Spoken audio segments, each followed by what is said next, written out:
Hi. நாம் பார்த்துருக்கோம் குழந்தைகளுக்கு வரக்கூடிய டயபெட்டிஸ்னால் நம்மளுக்கு ஈஸியாக தெரியும் இந்த டைப் 1 டயபெட்டிஸ் அப்படின்னு. ஆனால் இப்போ ஒரு அதிர்ச்சி தகவல் வந்திருக்கிறது, டைப் 2 டயபெட்டிஸ் வந்திருக்கிறதா. ஆமாம், நம்ம சென்னையில் தான் 12 வயசுலேருந்து 19 வயசுள்ள பள்ளி மாணவர்கள்கிட்ட நடத்தப்பட்ட சமீபத்திய மருத்துவ ஆய்வில் 27% முன்னீரிழிவு ப்ரீ டயபெட்டிஸ் அறிகுறிகள் இருப்பது கண்டுபிடிக்கப்பட்டிருக்கான். 2006 வெறும் 3% இருந்த இந்த பாதிப்பு, அதாவது பாதிப்பு தற்போது 28% உயர்ந்திருக்கிறதா நம்மளை அதிர்ச்சி அடைய வைக்குது மருத்துவ உலகம். இதுக்கு முக்கிய காரணம், குழந்தைகளுக்கு ஆடி பாடி ஓடி விளையாட அவங்க விருப்பப்படுறதில்ல, இல்லை சூழ்நிலையை நம்மளே அப்படி அமைச்சு தந்துடுறோம். அப்போல்லாம் எங்களோட காலத்தில் குழந்தைகள் அதாவது இப்போ நாங்கள் பெண்கள் அதை நொண்டி விளையாடுறது, ஆண் பெண்கள் இருவருமே கண்ணாமூச்சி விளையாடுறது, ரிங் பால்னு சொல்கிறது அழகா, அதெல்லாம் நம்மளோட முழு அங்கமும் அசைகிறது போல் அந்த ரிங் பால்லாம் பெண்களுக்கு அவ்வளோ ஒரு ஹெல்தியான விளையாட்டாக இருந்தது. ஆண்களுக்கு சொல்லவே வேண்டாம், எண்ணற்ற விளையாட்டுகள் இருந்தது. இப்போ எல்லாமே அந்த மொபைலுக்குள்ளே குழந்தைகள் முடங்கி போகுது.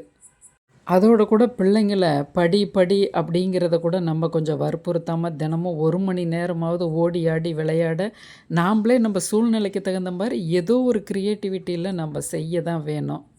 ஏன்னா குழந்தைகளோட எதிர்காலம் நம்மளோட கையில் இப்போ இருக்குது, பெற்றோர்கள் கையில்.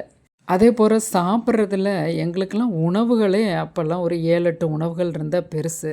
தீனி வகைகள் ஒரு 3-4 தீனி வகைகள் இருக்கும். அதையே மாற்றி மாற்றி செய்யும்போது சிலருக்கு சாப்பிடும்போது சிலருக்கு அது சலிப்பு தட்டும்.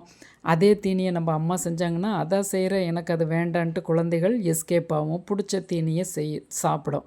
ஆனால் இப்போ எண்ணற்ற வகைகள் இருக்குது. அதுவும் கூட ஒரு ஃபோன் பண்ணால் வீட்டு கதவை தட்டி கொடுக்குறாங்க. அதுவும் கூட இந்தியர்களுக்கு தொப்பை பெரிய அளவில் இருக்குன்னு WHO சொல்லுது. நாம் அப்போ இன்னும் எப்படி விழிப்பாக இருக்கணும், மாணவ பருவத்திலருந்தே அவங்களுக்கு நல்ல எக்ஸசைஸ், ஜாக்கிங் போகிறது, நல்லா வந்தோன்னே ஒரு மணி நேரம் அவங்கள விளையாட விடணும். ஏன்னா எவ்வளவு படிப்பு படித்து என்ன பண்ணுறது, உடல் ஆரோக்கியம் இல்லைன்னா போச்சு தானே.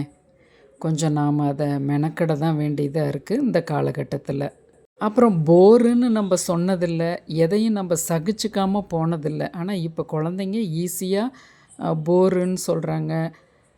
உடல் உழைப்பு அவங்களுக்கு கொஞ்சம் கூட இல்லை. நாம்பெல்லாம் ஆண்கள் பெண்கள் எல்லாமே 60s 70s 80s 90s கூட குடும்பத்துக்கு தேவையான எத்தனை விஷயங்கள் நம்மளால் ஹெல்ப்பாக வாங்கிக்கிட்டாங்க குடும்பம்.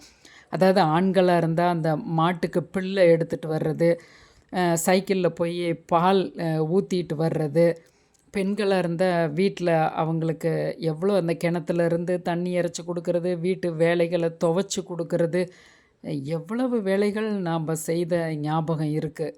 ஆனால் இப்போ நாம் அவங்கள வளர்க்குறதில்ல, அவங்களுக்கே நிறைய விஷயங்கள் தன்னையை பற்றி தானே செய்துக்கிறதுக்கான விஷயங்களை நம்ம கொடுக்கணும் கண்டிப்பாக.